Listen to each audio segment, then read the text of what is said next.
Ba'zan bitta kichik iltimos butun hayotni o'zgartirib yuborishi mumkin ekan.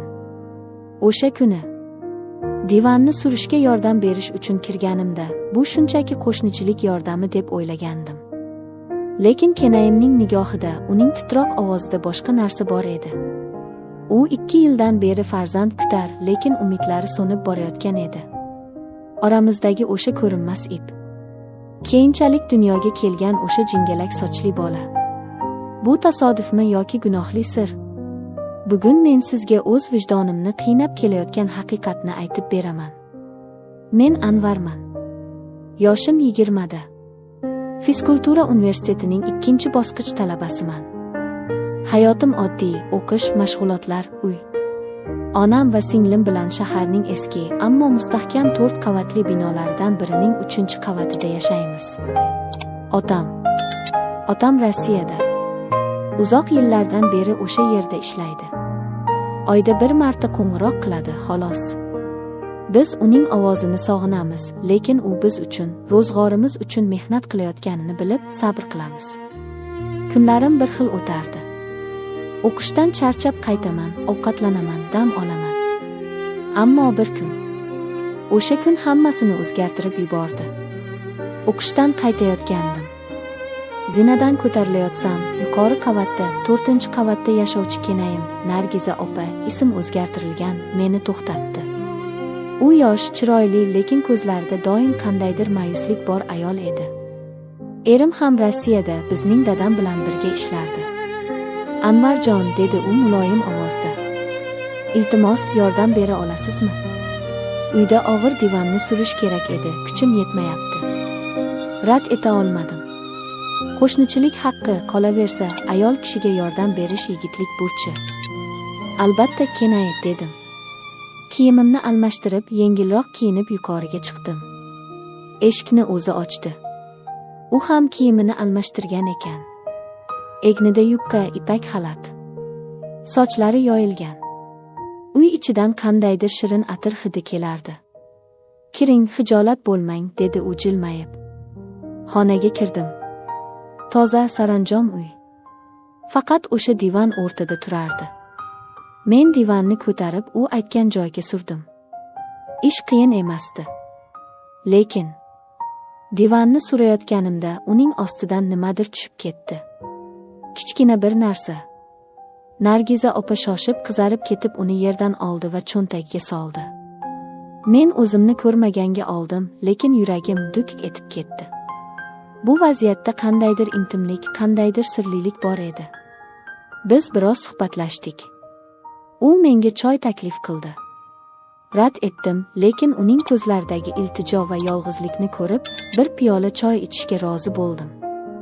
Suhbatimiz qisqa bo'lsa-da, har bir so'z, har bir nigoh bizni asta-sekin, ko'rinmas iplar bilan bog'layotgandek edi. Uning ohangida bir qator yolvorish, bir qator ishtiyoq va yana nimadir.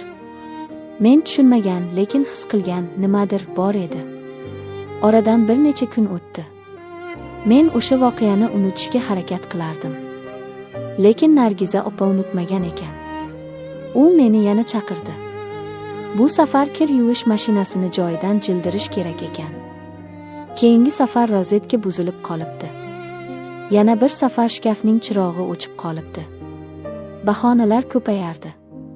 Men ham, ochig'ini aytsam, qarshi bo'lmadim. O'zimga tan olishim qiyin edi, lekin u ayolga, uning yonidagi o'sha iliq muhitga tortilayotgan edim. 20 da qon qaynab turgan payt. Bir kuni vannaxonada vodoprovod jo'mragini to'g'irlab berayotgandim. U yonimda turib asboblarni uzatib turardi. Qo'llarimiz tasodifan tegib ketdi. Tok urgandek bo'ldi. Nigohlarimiz to'qnashdi. Uning ko'zlari namlangan, yonoqlari qizargan edi. Siz ham sog'ingandirsiz pochchangizni, dedi u kutilmaganda, ovozi titrab. Men dovdirab qoldim. Ha, yaqinda kelaman deb aytdilar, dedim zo'rg'a. U xo'rsindi. Keladilar. Lekin qachon? Yillar o'tib ketyapti. Umr o'tib ketyapti. Bu gaplar shunchaki sog'inch emasdi. Bu ayol kishining faryodi edi. Shu voqeadan keyin oramizda ochiqchasiga aytilmasa-da, kuchli yaqinlik paydo bo'ldi. Har gal uning uyiga kirganimda yuragim tez ura boshlardi. U ham menga qaraganda ko'zlarida shunday olov yonardiki, men o'zimni yo'qotib qo'yardim. Bir kuni u to'g'ridan-to'g'ri so'radi: "Anvarjon, agar yana erkak kishi qiladigan biror ish chiqsa, sizni chaqirsam maylimi?" Begonani chaqirgim kelmaydi. Men indamay bosh irg'adim. Bu ha degani edi. Bu men roziman degani edi. O'sha kundan so'ng men ular uyiga tez-tez chiqadigan bo'ldim. Onam ham nimadir sezgandek bo'lardi. "Nargiza kelin tinchmi? Ko'p bezovta qilmayaptimi?" deb so'rab qo'yardi sinchkovlik bilan. "Yo'q, ona, yordamda endi" deb qutulardim. Lekin ichimda bilardim, men u yerga faqat yordam uchun emas, o'zim ham tushunmagan ehtiyojimni qondirish uchun borayotgan edim. Bir oyga yaqin vaqt shunday o'tdi. Bizning munosabatimiz. U qanday edi? Do'stlikmi? Qo'shnichilikmi? Yoki undan ortiqmi? Buni faqat o'sha 4 devor bilardi. Keyin xabar keldi, pochcham qaytayotgan ekan. Men chiqmay qo'ydim. Uning chaqiruvlari to'xtadi. Lekin ichimda bir bo'shliq paydo bo'ldi. Xuddi nimadir tugagandek, nimadir uzilgandek. Pochcham kelishiga bir hafta qolganda, Nargiza opa meni yana bir marta, oxirgi marta chaqirdi. Bu safar hech qanday ish yo'q edi. Uy saranjom, hammasi joyida. U meni mehmonxonada kutib turardi. Dasturxon tuzalgan. "O'tiring", dedi u. Biz choy ichdik. U juda kamgap edi. Faqat menga tikilib o'tirardi. Ketishimda u meni eshik oldida to'xtatdi. Ko'zlarimga tik qarab, chuqur nafas oldi va shunday dedi: "Rahmat sizga, Anvarjon. Men 2 yildan beri umid qilardim. 2 yildan beri kutardim. Endi niyatimga yetdim deb o'ylayman. Sizdan minnatdorman." Men qotib qoldim. Nima demoqchi? Niyatiga yetdi. Qaysi niyatiga? Arzimaydi, dedim g'o'ldirab. U jilmaydi. Bu tabassumda ham quvonch, ham qandaydir ayyorlik, ham cheksiz minnatdorchilik bor edi. Men uyga tushdim. Lekin yuragimda g'alati bir og'irlik bor edi. Osmonda bulut yo'q edi, lekin mening ichimda qorong'u bo'ron aylanardi. 2 yildan beri umid qilardim. Bu gap miyamda aks sado berardi. Oradan kunlar o'tdi. Pochcham qaytdi. Uyda bayram bo'ldi. Men endi yuqoriga chiqmasdim. Nargiza opa bilan faqat yo'lakda uzoqdan salomlashardik. Uning nigohlari o'zgargandi, xotirjam, baxtli va sirlicha edi. Vaqt o'tdi. Men o'qish bilan band bo'ldim.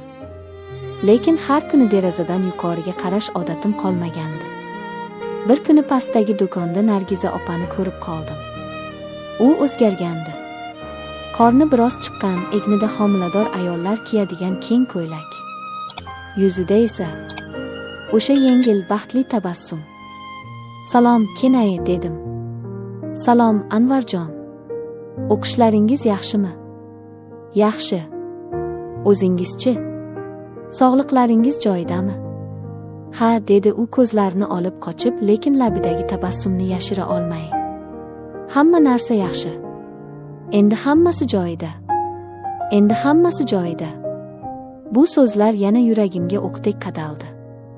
Uyga keldim. Onam xursand bo'lib gapirib qoldi. "Eshitdingmi? Yuqoridagi Nargiza kelin homilador ekan. Bechora 2 yildan beri tirnoqqa zor edi. Pochchang kelishi bilan xudo berdi, qaraya." Men jim qoldim. Pochchang kelishi bilan hisoblab ko'rdim. Muddatlar. Pochcham kelganiga endigina 2 oy bo'lgandi.